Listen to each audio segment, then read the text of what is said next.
Welcome to the Inspired Living with Autoimmunity podcast, the podcast for high achievers who want to stay sharp, focused, and full of energy despite their diagnosis. With your host, National Board Certified Functional Medicine Health Coach, Julie Michelson, where Julie helps you take your power back from autoimmunity. And now here's your host, Julie Michelson.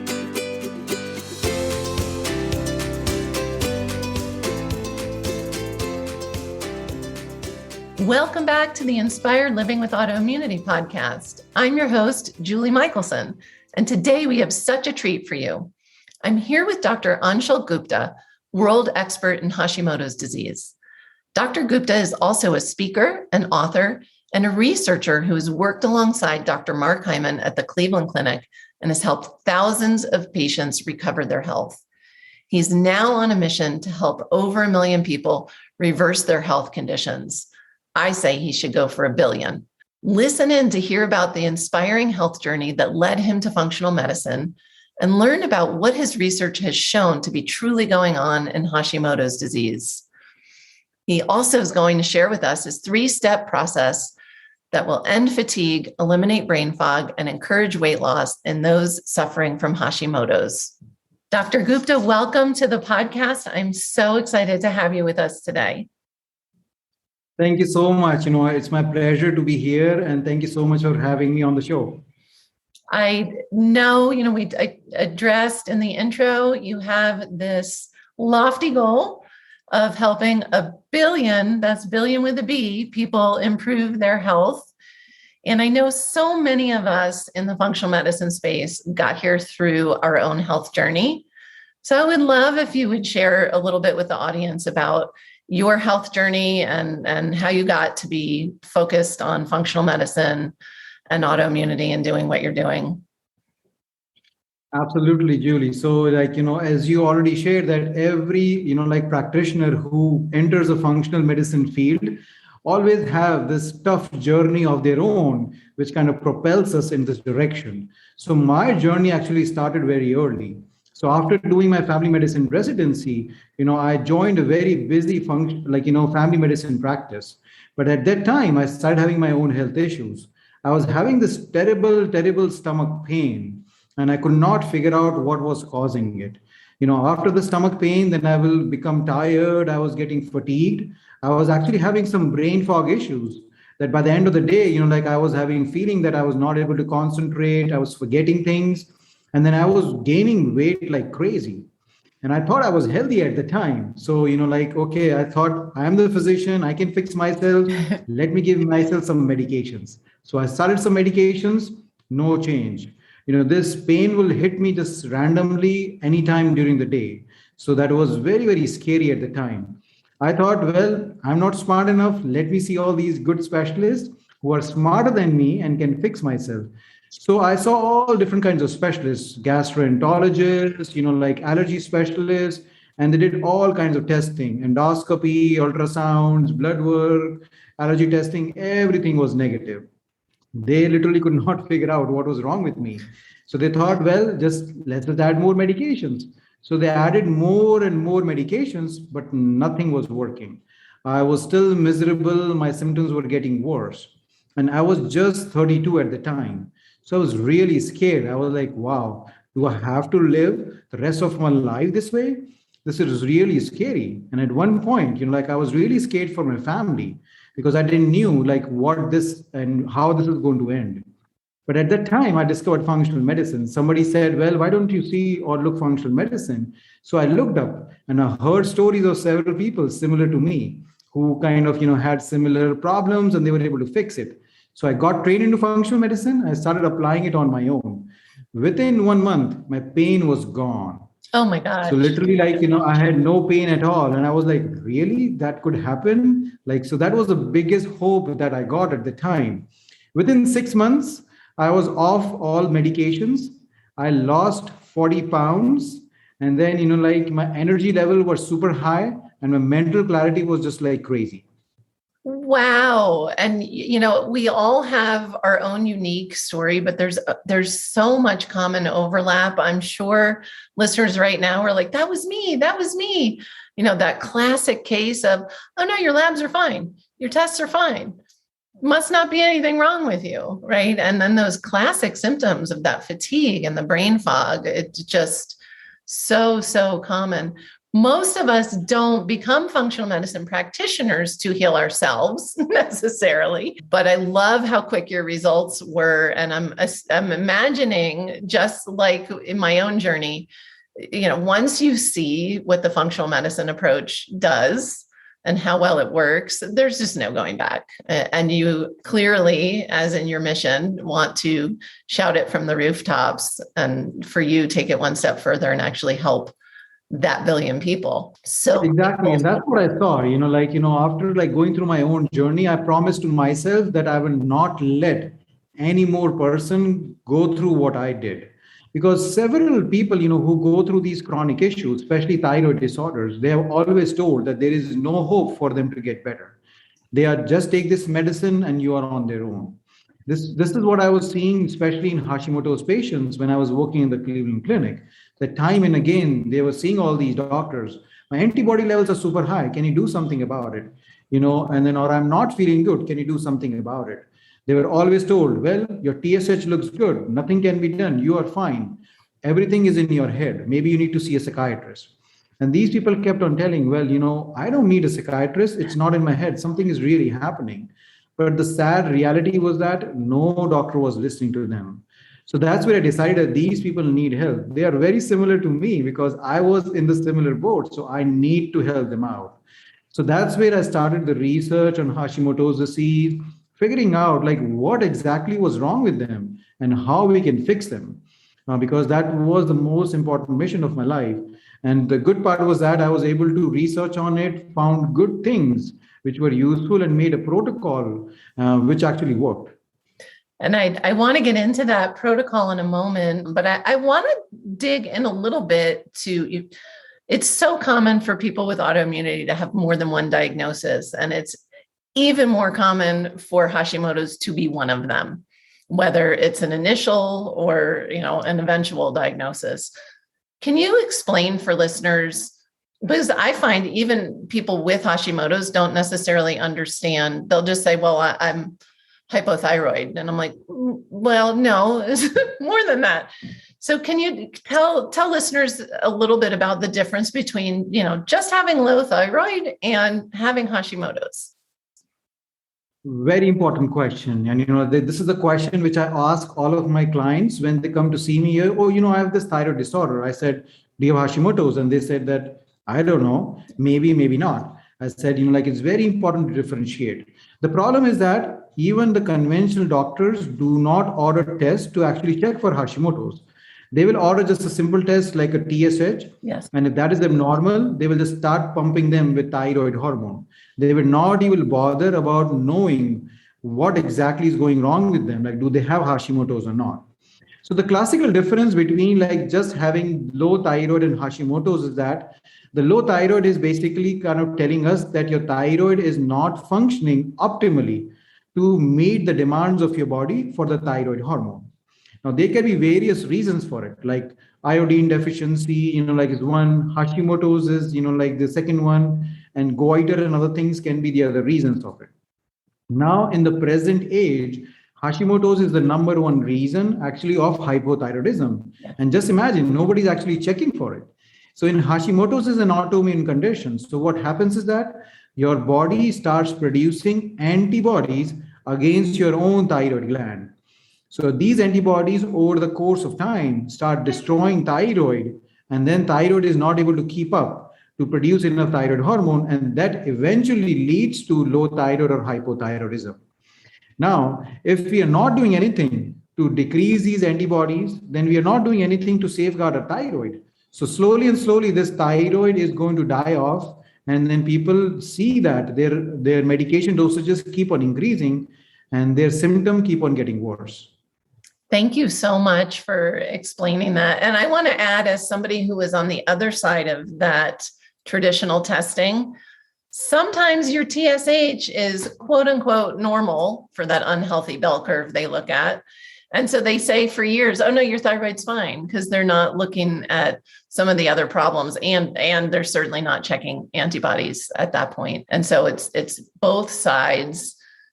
And for me, the exciting part with all, and I think probably for you too, with all of the autoimmunity challenges people can face, is that there's so much we can do to stop the process and often to reverse the process. So that's why when we first met, I told you, you're a hero of mine, because I was one of those people for over a decade who had no idea.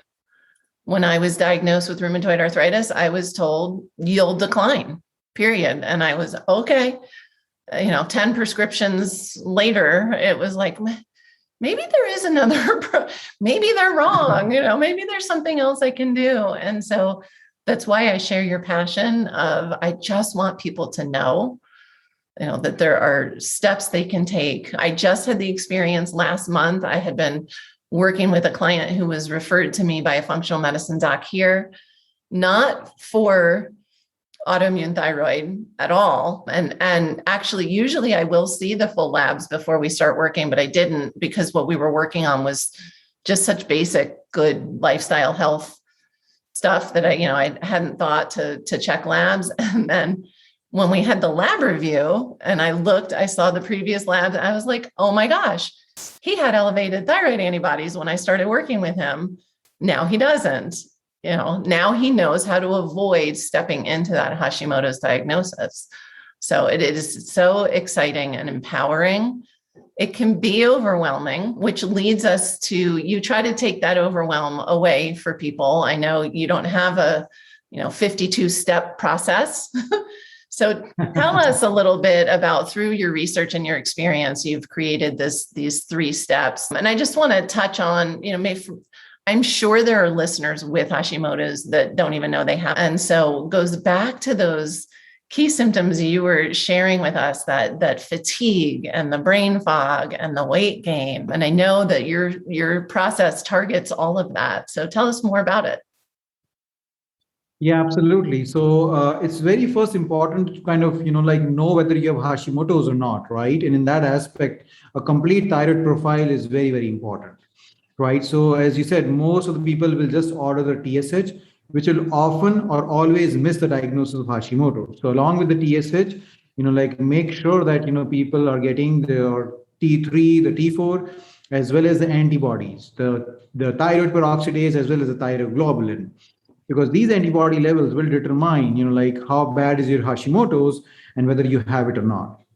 Now, the second thing that, I would like people to understand is that, what exactly is going on in Hashimoto's, why people continue to suffer from these symptoms, even after taking the medicine. So as I said, the conventional thought is that in Hashimoto's patients, the problem is actually a deficiency of thyroid hormone. So let's pump people with more thyroid hormone and they will all be good. But in reality, that never works, right? So what actually in my research I figured was that the underlying problem in Hashimoto's patient is actually destruction of an important connection between the thyroid and the mitochondria. I call this connection like a mitothyroid connection, just for the simplicity's sake. So this connection is broken in people with Hashimoto's, and that is responsible for all the symptoms of Hashimoto's patients. So what is this mitothyroid connection, right? So mitochondria actually commonly is known as powerhouse of the cell. So basically, mitochondria is a small, teeny tiny organelle which is present in every cell of your body and is responsible for producing energy. Now, there is a connection between the thyroid and the mitochondria, that thyroid controls the mitochondrial function and mitochondria controls the thyroid functioning.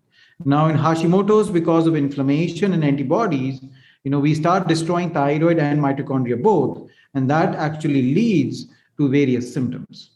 So that's the underlying issue. Now, in my process, what we do is that, which is a 3-step process. The very first step of the process is actually figuring out what is causing the destruction of this mitothyroid connection. So what are the triggers? So, we divide these triggers into 5 different categories. It can be food sensitivities, it can be nutritional deficiencies, it can be toxins, and it can be infections, and it can be stress related. So all of these triggers can be responsible for destroying this mitothyroid connection. So in the very first step, we need to figure out what is the trigger. Now, the second step is start fixing this mitothyroid connection. So we have made, like a special mitothyroid diet, and, have, like figured out a special supplement regimen, which helps to rejuvenate the mitochondria and regenerate the thyroid gland. So that's the second step. Now, the third step is where we remove these toxicities, because, our body is toxic with toxins, stress, and infections. So we need to purge out the body from all of these toxins so that we can get long-term relief from Hashimoto's. And that's the third step. I love it. And I love these are the things that we do to fix chronic illness. I mean, these are the root causes. Do you find, this is a leading question, but do you find that there's often, people say, oh, I identified my root cause, singular. I would imagine in your work, you see an overlap. I always say, most of us that have had, chronic illness have chronic stress. And so there's all these things play together, but is that what you see in your practice, this multiple root causes? Absolutely. Again, you're very correct. Traditionally, a lot of people come to see me and say that, oh, I found my root cause. It was, let's say, this infection. But, I fixed it, nothing happened. So I said, the problem is that you did not do a complete evaluation. We need to do a complete evaluation to look for all the root causes, because most of the people have multiple root causes, which are interlinked, as you said, and we have to work on all of them to get people better. So there is a famous quote, I worked with Dr. Mark Hyman. He's kind of well known in the functional medicine side. So he will always say, if the patient is not better, that means there is still a root cause that we have not addressed. So make sure you find it. So that's what, I always believe in and I always follow, to look for all the root causes so that we know what we're dealing with, and then make a stepwise plan to fix all of them. I love that. Yeah, we always say there's lots of rocks to look under. And so it's really, and this is why people get so frustrated, right? They may say, read Mark Hyman's books and they think they're doing the things, but they're not getting better. And it's because there's that missing piece. So it sounds like with your 3-step process, you do that comprehensive evaluation as step one with everybody. You're not, say, I don't know, doing a food sensitivity panel and then waiting 6 months to see what happens. Absolutely not. I always tell all of my clients is that the very first step, when we meet them for the first time, is all about evaluation, because I want to know what we are dealing with. Because once I know all of the things that we're dealing with, then, we make a stepwise plan. Then we can decide, okay, well, what root cause we need to fix first before we go to the second one. But, otherwise, if you don't know that, we keep try to fix one for 6 months or a year, and people are still not better and they feel frustrated. So I said, no. I'm on that person. I want to know what we're dealing with. Let's get started with that so that, your healing process is accelerated. And that's the reason within 4 to 6 months, we get good results. And most of our clients actually, as you saw, that the antibody levels comes down. A lot of them are off medications and their quality of life is so much better. I love that. I'm going to lead you. This is a personal inquisitive. I think so many of us have heard, the importance of mitochondrial health. And over the past couple of years, if you're plugged into the anti-aging community, functional medicine community, it's mitochondria. And those of us that have ever experienced chronic fatigue can certainly understand, how those powerhouses, that cellular energy just leads to energy, period, to be healthy, do all the things we need to do. We hear it a lot with detox, people that have, either genetically challenged detox pathways or detox troubles. But I love this. So I'm just geeking out, learning oh my gosh, I never really thought of Hashimoto's as a mitochondrial issue. And I understand it's a two-way street. Are you doing anything special or in particular to support the mitochondrial health Or is it just as this healing is this just a natural occurrence as you're addressing the root causes and the thyroid is healing, the mitochondria are as well? Or how's that working? No, definitely we need to be more specific, and we have to use things to specifically fix the mitochondria, because unless we do it, people do not get better, or the symptoms, might partially improve, but not completely. So few things we do, again, I'm a believer that food is power and food is medicine. So that's where the mitothyroid diet, are based on the concepts which help support the mitochondria. So in this diet, we use macronutrients, which are good for mitochondria. Like we use good quality proteins, which support mitochondria, good quality fats. Now, again, everybody is scared of using fats. We actually encourage all of our clients to use good fats in good quantities, because that supports that mitochondrial membrane and functioning of the mitochondria. Plus colorful vegetables. Again, different colors have different phytonutrients, will help improve reducing inflammation, also reduces reactive oxygen species, which helps the functioning of the mitochondria better. So that's the first thing in the diet that we use. Then we use specific supplements which support the mitochondria. One of the important ones is coenzyme Q10, which we have seen time and again can support the mitochondria. Magnesium is a huge one because it helps thyroid as well as mitochondria. Then the B vitamins, especially B12, can be very, very useful for mitochondria. And then, like we use a blend of like acetyl L-carnitine, alpha lipoic acid, all of those things to kind of support the mitochondria too, to be more specific with it.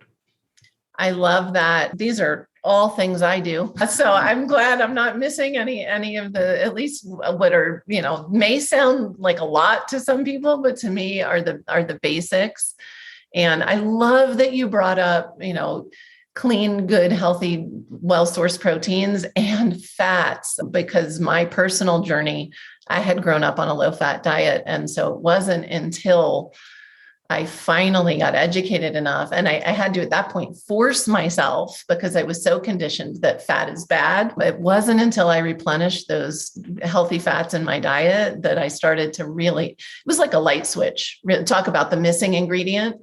As far as diet, for me, that was the missing ingredient. And I think so often people are focused on what do they need to avoid in their diet, right? What are they eliminating? And it's just as important what you're putting in to nourish your body and fuel those cells. I mean, they need fuel. So absolutely. And it was the same thing with me, because, growing up, I was that chubby kid, everybody would like to kind of hold your cheeks and kind of, play around with you. And very early, I was having some health issues again. And I did an ultrasound. They showed that you have fatty liver. So the first thing they told me, do not eat fats. So again, I was again on the low fat diet, not utilizing fat at all. Now in those 6 months, where I changed my diet and did everything and lost 40 pounds, I was just eating fat, along with the vegetables and all those things, but eating good fats. And then you will not imagine, my fatty liver actually got reversed. The whole fatty liver was gone. And I was like, come on, if the whole concept of avoiding good fats and pumping, your body with carbohydrates is actually the leading cause of the metabolic syndrome, fatty liver, and autoimmune diseases and all that stuff. So I'm glad that finally the research is out that, good fat is very, very important to incorporate in everybody's life. The research is out, and living in the bubble that we spend time in, we think people know, but I'm going to ask you to say that again about the carbohydrates and being this underlying driver of all of these metabolic autoimmune. Say it again. Oh, absolutely. So this simple carbohydrates or the high carbohydrate diet that everybody has been pushed onto in the last decade is the underlying reason which is causing all of our chronic medical issues, whether metabolic syndrome, diabetes, cholesterol issues, hypertension, heart diseases, autoimmunity, thyroid problems. All of those things are related to a high carbohydrate diet that we have been consuming. Thank you. I feel like people can't hear that enough. And even I have clients that I work with that I have one client who's coming to mind. She had 5 autoimmune diagnoses, and she also has autoimmune liver issues and fatty liver disease. And same thing. she was, as she worked with me, improving and, just reducing and eliminating symptoms, and then saw her GI doctor who scared her about eating fats because she has fatty liver. And I'm like, no, remember, sometimes even when we know it, it's just, we've been so conditioned for so long. And the allopathic Western medical establishment is not necessarily on the same page yet all the time. And so it gets confusing for people, which was why I asked you to say it again, because to me, as you were explaining your diet strategy, what wouldn't that be good for? I know we're talking about Hashimoto's, but what would a vegetable, lots of colored veggies, a good variety, lots of good healthy fats, and clean, well-sourced protein? That's what everybody should be eating for life, just for living. Exactly. And that's the whole point. Like whenever somebody comes to see me or they're concerned about, the diet, or, like their doctor told them not to kind of fall through for these diets, I always tell them, what is the harm? What is the harm in doing a good quality diet? Is there a harm, or if there is a downside? If it is not going to hurt your body, and if it is going to be useful, doesn't matter whatever disease you have. Maybe I'm wrong. I'm completely wrong about, it is going to help you with Hashimoto's or anything, but it's going to help you in general. It's common sense. Why would you not do it? That's the question I ask all of my, conventional friends who are doctors and things. I said, what is wrong? Why should anybody not do this thing? And then literally they don't have any answer for it. No, they don't. And I think those of us that have had the personal health journeys that we've had, when you see what a difference it makes, but also when this is what you do day in and day out. And like, as I just said, it works with everybody. Right. And I think people get confused by the labels of, paleo and keto, and, I'm an autoimmune protocol coach. And, I think within that umbrella of those, veggies, clean proteins, and lots of healthy fats then it's ratios and personalization and food sensitivities. And, but it is, I just think that, the people that say, well, I can eat everything, I feel fine. It's like, okay, till when? For how long? It's always just a matter of time, whether, as you mentioned, if it's heart disease or fatty liver or prediabetes or Alzheimer's, it's going to catch up with you eventually. And so you're right. Like, why not? Like, who shouldn't be doing this? Exactly. I always tell those people who say that, I feel perfectly fine. All my numbers are fine. I can literally splurge on any food that you will tell me. I said, let's say God has given you that good genetic makeup, but that doesn't mean that you abuse it. Right. I said, please don't abuse it, because you will definitely pay for it later on. So, you should actually be happy that you have the good genetic makeup. You don't have to work so hard to actually be that healthy person. Because several of my clients, unfortunately, their genetic makeup is such a bad situation. They actually have to work double amount of work, have to put in their lifestyle to actually feel better. So I always tell the others, you are lucky, you should be grateful, and you should actually utilize these things, not be abusive and abuse your system for it. I could not agree with you more. If I were a cheerleader, I would be your cheerleader. I love everything that you're doing. Tell us, so I know in your practice, you have your 3-step process and so much more. I know. What is one simple step? And of course, simple means something different to everybody, and we can discuss that as well. But what can listeners do today? You work with enough people with varied, where they are in their journey. What may seem simple to one is certainly not to another. But what's one thing that listeners can start doing today to move the needle to improve their health? So I'm very big proponent of morning smoothies. I cannot kind of share that how many of my clients have actually improved just by introducing morning smoothies. So breakfast is the most important meal of the day that I believe. So if we get it right, then the whole day gets better. And if you pack it with all the nutrients that is needed, that just sets the stage of healing your body even during the day. So that's the reason I like my morning smoothies. This is like a family ritual for us. Like, as soon as I wake up, I make the smoothie for everybody, me, my wife, two young kids, which are like 4 and 6. They like, love our smoothies. Now they're used to it. But that packs so many nutrients to it, and then, and you can hide so much stuff in those smoothies that, literally like you will not like to eat. But in a smoothie, because they're blended, it becomes so much easier. You can add some greens to it, like you can add some fiber, you can add some chia seeds, you can add some good protein powder in it, you can add some dairy-free milk to it. It's like literally every nutrient that your body needs, you can add that to the morning smoothie, and that jumpstart your whole system and actually can help you with so many things. So that's one thing I tell everybody is that don't eat your breakfast, just do these morning smoothies. If you want to do just one thing, this is going to help you out a lot. I love that. And so many people, food prep and cooking and all of that is hard. And breakfast does seem to be, especially one of the meals people struggle with. I want you to give a little more detail or just kind of remind listeners, we were just talking about high carb and how that doesn't support you.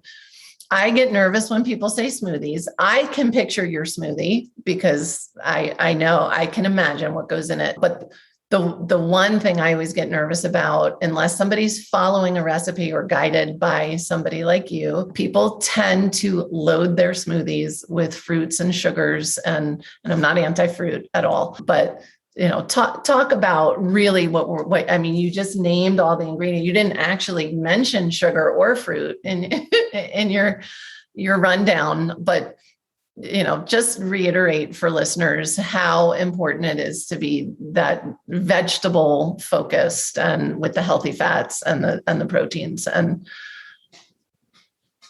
yeah, no, absolutely correct. Like again, when I talk about smoothies, a lot of people just say, "Oh, can I add honey to it, or can I add agave to it, or coconut sugar to it?" I said, no, no, no, no, no.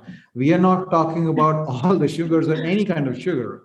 Because all that sugar doesn't matter whatever kind it is going to give you that insulin surge, and that insulin surge is going to ultimately lead to inflammation, and which is the root cause, of all these autoimmune conditions.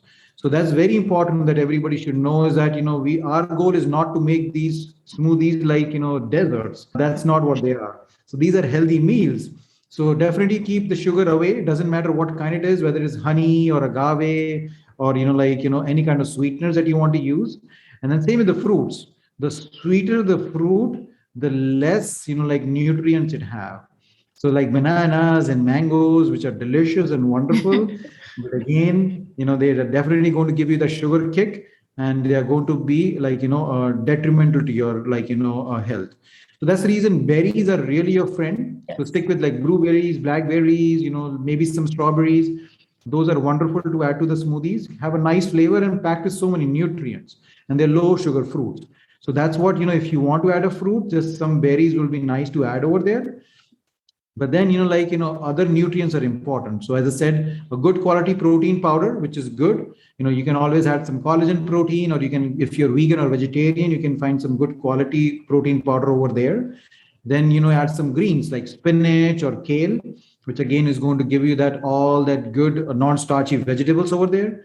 Then non-dairy milk. Again, dairy is something that we totally want to avoid. Very inflammatory to everyone. Yeah. So it's very important to avoid dairy. And then, we have good dairy alternatives now. Coconut milk, almond milk, flax milk, you name it, kind of is available these days.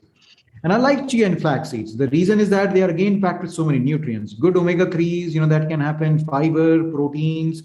So all of that stuff, which is needed for gut health, like healing your body. So that's the reason, I like all of that stuff. So that way, this smoothie, has good quality protein, gets good fat to your chia seeds and stuff, good quality, complex carbohydrates, through your non-starchy vegetables. So that way, you power through your day. And then again, it has a lot of anti-inflammatory things to reduce an inflammation. I love it. You guys just got a gift of basically the walkthrough on how to make yourself a good breakfast smoothie. And like you said, how to start your day the right way. That's terrific. I know you have a gift for listeners. You have your thyroid quiz, and we're going to have the link in the show notes for that. Before we wrap up, tell us where listeners can find you. Yeah, sure. So I'm always on social media like Instagram, or LinkedIn. So my social media handle is Anshul Gupta MD. So you can find me over there. I actually have a YouTube channel too, where I share weekly kind of videos about mainly thyroid and other things people can do to improve it. But otherwise, I have a website, where I actually have a very active blog on it, anshulguptamd.com, which have all the blogs listed over there. A lot of information that I share with my listeners, and then obviously they have options of like how to work with me and information that they want to know about. Wonderful. And we will include all those links in the show notes as well. Dr. Gupta, thank you so much. You have shared beyond what anybody I think would expect in a half-hour interview. Just between your knowledge, your caring comes through, your experience with the autoimmunity, and again, then this extra level gift of really walking us through how to start our day off the right way, and what rocks we need to look under to heal our chronic illness. So thank you so much for joining us. Thank you so much for having me on the show. I'm really grateful you gave me this opportunity to share more information with people around us. Thank you for listening to Julie Michelson's Inspired Living with Autoimmunity. Did you enjoy this episode? Please like, share, and subscribe wherever you listen to podcasts. If you'd like to get a transcript of this and every other episode, just head on over to inspiredliving.show or click on the link in this episode's description. There, you can also find everything we discussed in this episode, including links and information about our guest.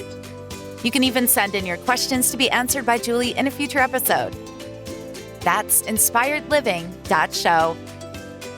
Until next time, this is Julie Michelson's Inspired Living with Autoimmunity podcast, helping you take your power back.